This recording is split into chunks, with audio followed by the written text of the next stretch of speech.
Welcome back to your Afternoon Express Masterclass this Thursday as we definitely gear up for the weekend. Now, you've got a winter warmer coming up, ne? For sure. I mean, a fish curry doesn't get any better. It's a hug and a bowl. It's a big hug and a bowl. Before I tear apart this kitchen, let's get the hugging going.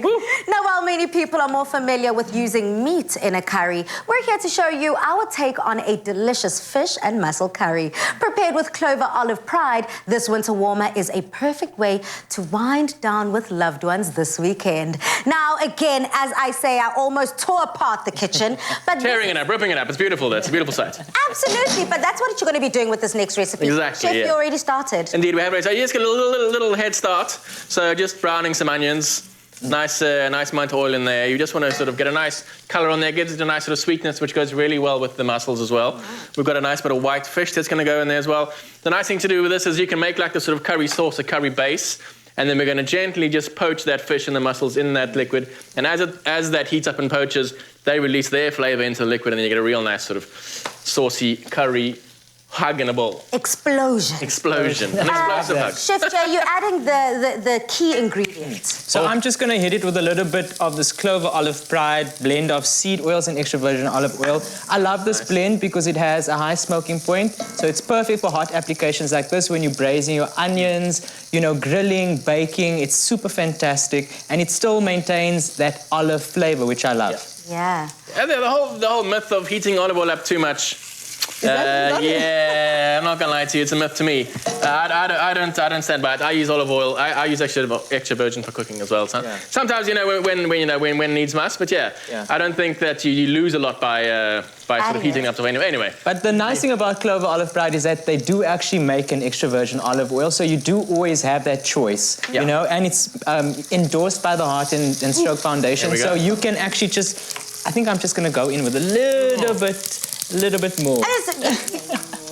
Okay, so on that note, I just wanted to make sure that the rest of the flavors are quite evident, I like to say, in the mix. That's a beautiful word. Yeah, what would we add to the curry to make it that beautiful flavor? Well, yet again, we're going to add some nice fresh green chilies. They're going to go in. So that's going to, you know, it's almost like a little sort of hidden treasure, that little fresh green chili. You need to find the ones that are the right heat, so that's going to give us those real nice sort of pops. We have the tamarind paste, which is basically a sort of fruit paste. It's a sour fruit paste. Okay. It is quite sour, so be careful.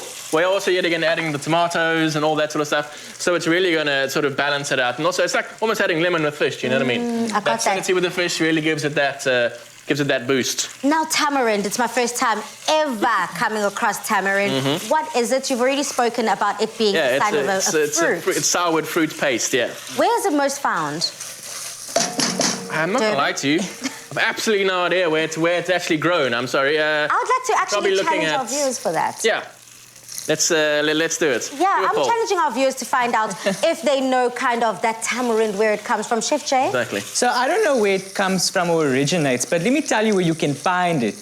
Listen, growing up, we used to go onto the corner shop, you know, the spaza shop, and any spice shop in our neighborhood, they would have a block of the tamarind, the fresh tamarind paste with the seeds in. So we would soak the seeds off, and then use the soak the seeds and then in hot water and make it into a paste. Yeah. Yeah. So we've got a bit bougie, so we skipped that step. But let me tell you, South Africans out there know exactly what this product is. It's synonymous with the Durban fish curry. Okay. So it's actually also the main ingredients in a very famous brown sauce that you get in England. Nice. Yeah. Okay, so here we're using something that you should be very, very familiar with, but we're showing you how to use it in a fish curry application. Chef, what did you just This is a curry paste that we made yet again. It's those classic curry flavors. It's your ginger, chili, garlic, a little bit of turmeric in there. You know, that's just a beautiful curry paste, a nice base. Again, we're just sort of softening that down, sort of frying it up, marrying the flavors together. And then we're going to pop in a little bit of tomato. It's always good. You can use fresh tomatoes here again. You can use tinned tomatoes. No need to use a tomato paste here because we have the curry paste, we have the tamarind paste. And yet again, also no need to use any sort of sugar in this one because we have quite a bit of sweetness in the pastes as well. So that's a nice, beautiful, beautiful base on this. Yet again, you can go in on chicken, lamb, mutton, boom, boom, boom. In this sort of situation, we're rocking it with this beautiful fresh white fish. You can just sort of gently arrange that on top for me.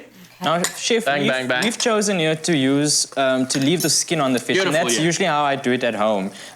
Is that the correct lazy? way? No, not because I'm lazy. I just feel like it keeps the fish. No, for sure, exactly. Yeah. together. Especially in a sort of method like this, you do want something to sort of hold it together. I was going to say less steps. The There truth you comes out. Chef Jay is cancelling It's a nice one-pot wonder as well. There's not much washing up on this one. Yeah. True. Yeah. And there you go in with So in these beautiful mussels. We've already steamed these open already, so it's just really sort of reheating the whole situation. And you want to delicately sort of nicely sort of place them around like that. Yet again, with this situation, you don't even need to put it into a different container. You go straight to the table, you smack it straight on the table, and people just sort of get involved. I've got my what I mean? taste tester. Wow. Whew. Oh, it's very, that tomato base is quite strong. Yeah, no, it does give it the thing is, it gives it a real sort of depth. I think that's where, and yet again, the flavors balance nicely. You got the tamarind, you got the tomato, you got the curry, chili, ginger, garlic situation. So it really is, yet again, a beautiful taste sensation. Now listen, the smell, the taste, definitely transporting me straight to the coast. And if you also want to head over to the coast in your very own kitchen, simply head over to afternoonexpress.co.za. This tastes delicious, smells even better, but let's go to the table and get eating. Ooh.